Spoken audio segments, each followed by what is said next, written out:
Hi, this is Melissa Limerick with New Computer Help, and today we're going to talk about cookies and how they're used. So what are cookies? Not the delicious melty chocolate chip kind, but the internet kind. They're pretty much tiny packets of information exchanged between your computer and the websites you visit.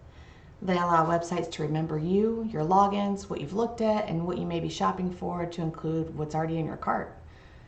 You can think of cookies this way.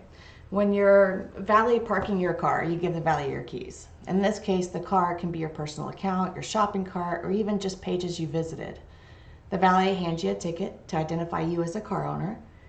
The cookie for the website is given to you and stored in your web browser. It has an ID that's unique just to you.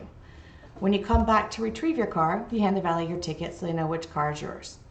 Your browser then gives the website your cookie. It reads the unique ID that's unique to you in the cookie to put your activity data together and recall your visit just as you left it.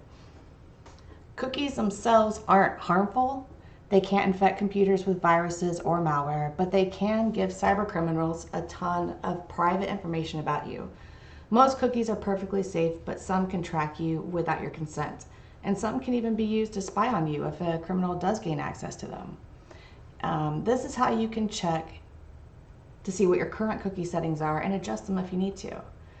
You just click down here on the start button and type internet options.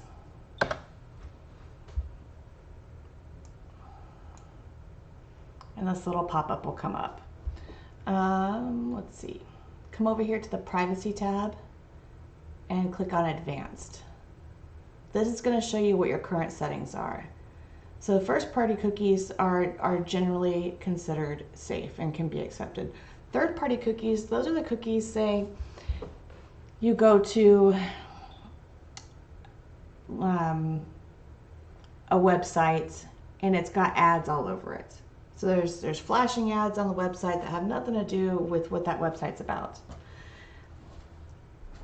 Those flashing ads are the third-party cookies, and they can attach a unique identifier to you with or without your knowledge.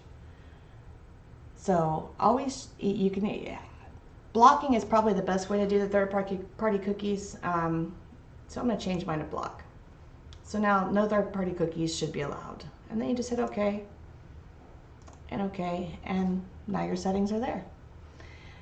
And next week, I think we'll go on how to find what cookie files have already been saved on your computer and how to get rid of those and get them all cleaned up. So again, my name is Melissa Limerick, and I hope you enjoyed this lesson today.